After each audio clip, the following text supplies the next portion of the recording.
Tomorrow, the big game may be in Tampa Bay in professional football, but here in virtual football, a big game going on in Buffalo between Queen City and Atlanta tomorrow.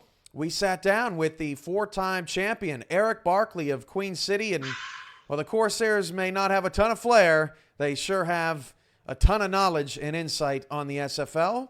Let's take a look at what Erik had to say. And with us on the SFL Halftime Report is the owner of the Queen City Corsairs, Erik Barkley. How you doing, Erik? Not too bad. Just trying to stay warm up here in the Great White North. Yep, up in New York State. Of course, Queen City's in Buffalo. A lot of people think, oh, well, is it Charlotte, Cincinnati, all these cities claiming that title. But the Queen City Corsairs, the SFL's Buffalo franchise, and technically the first team that ever came on board with this sim football project, the Syracuse Six Nations, Erik, back over now 11 years ago, and you're still here, the OG. How's it feel? It's been pretty cool seeing everything kind of happen from its infancy to where we are today. It's nothing short of extraordinary. Yeah, how's it going, Erik? As Cam mentioned, I mean, your franchise is one of the more tenured and storied franchises in SFL. You've had 4 championships, your last coming in season 6. Season 8, rather. And your team had to adjust to some, key losses last season. You missed the playoffs. You started this season off 1-1. What do you see for the Queen City franchise moving forward and as far as your playoff hopes this year? We just need to keep moving in a better direction. We did lose some very important pieces of the puzzle last year, and it took us some time to, frankly, work through that stuff. I think that we're always kind of trying to build and figure out how we can plug those gaps, and I think it's always a never-ending process, regardless of how successful or unsuccessful you are. So we're just hoping that we can keep the wheels moving and, overcome some of the uncertainty and stuff that we had last year. And I think right now, despite last week, I think we're trending up. Yeah, that was a tough, hard-fought loss to St. Louis last week that they pulled out at the end. It's moving forward to this week. You have Atlanta, both teams coming in 1-1 and both coming off of a loss. How do you see this matchup? Any game in the SFL is a tough one. Atlanta prepares hard. Mark does a great job, and you're always focused on their running game, and then they'll burn you in the pass. Focus on the pass, then, they'll rip off 2 or 3 long runs. So they're tough to game plan against. We're still early in the season. There's not a ton of film on people. So I think part of it for ourselves is we're trying to lock ourselves down in addition to help get us to where we need to be. I think if we can put out the game plan that we want, it definitely puts us in an opportunity to compete. Erik Barkley, part of the inaugural 2018 Hall of Fame class, was also the first owner to win 100 victories for his franchise. That happened in week 1. As Mike mentioned, a narrow 3-point loss last week to St. Louis. You've won 4 titles, the last coming in season 8. Did you think when you won your 4th in season 8 that it would kind of take this long to get back there? The competition has really gone crazy, and you've made the playoffs almost every year since then, but it's just a whole new ball game in this progression era.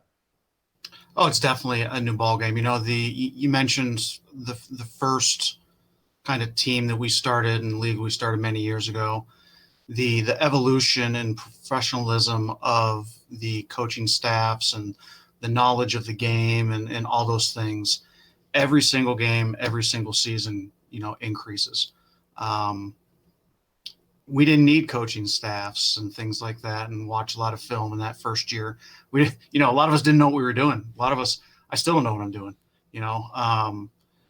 and I think that's part of the cool thing that we've kind of found with all this is just that that evolution and the job and the grind that is a simulation of who's to say it is a simulation anymore? It's real for all of us.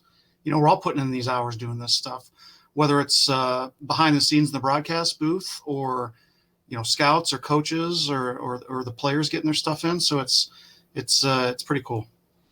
Your job as an athletic trainer keeps you very busy. Queen City's maybe one of the quieter franchises in the league, keeps themselves in the locker room, has guys like Chris Curtis, assistant director of broadcasting, who's got his own Rocket League career going on. And your coaching staff is very involved in the minor leagues, but isn't necessarily out there at the forefront of public chat rooms, things like that. Who is on your staff, to give you a chance to give you some shout outs to those guys that help you out? Albert Bergin is our general manager. He also helps with some game planning and stuff. He has been the glue that has really been able to keep, pun intended, the ship afloat. He was kind of coming into his own when Nacho and Steven got their team down in Texas. And without Albert, I'm not quite sure what would have happened to our franchise. So I'm very appreciative of all the hard work that he's done and he continues to do. James Peanut Troll also helps with he's our director of communications.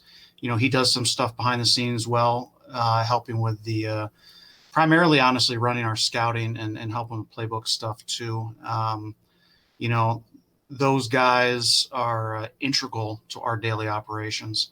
Then we got some new guys in the room that are really stepping up and being a little bit more active, because as you mentioned, we have been kind of quiet in the public realm.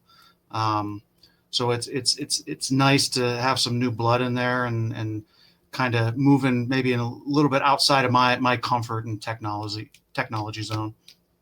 Last question for you, Erik.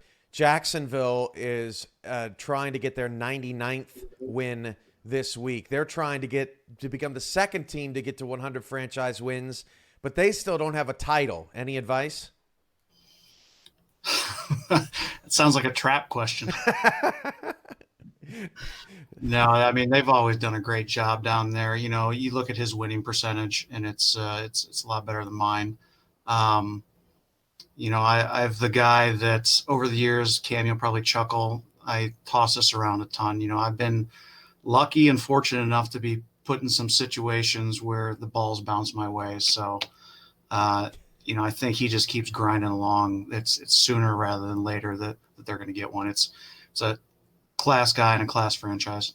What do you think, Mike? I hope he's correct.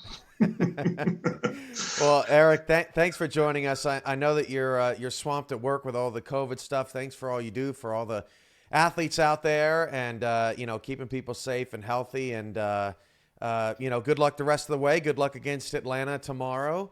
And we look forward to seeing you guys compete all the time for many years to come. Thanks. It was nice talking to you guys. All right. Thanks, Erik. Oh, man. I don't think they've changed their uniforms in 15 seasons. They've also never had a top 5 draft pick, I don't think, either, because they just keep winning. What a class act. Yeah, Erik was a great interview. It was great having him on with us, man.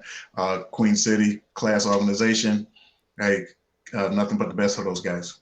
You can see Queen City take on Atlanta tomorrow at a special kickoff time, 2 p.m.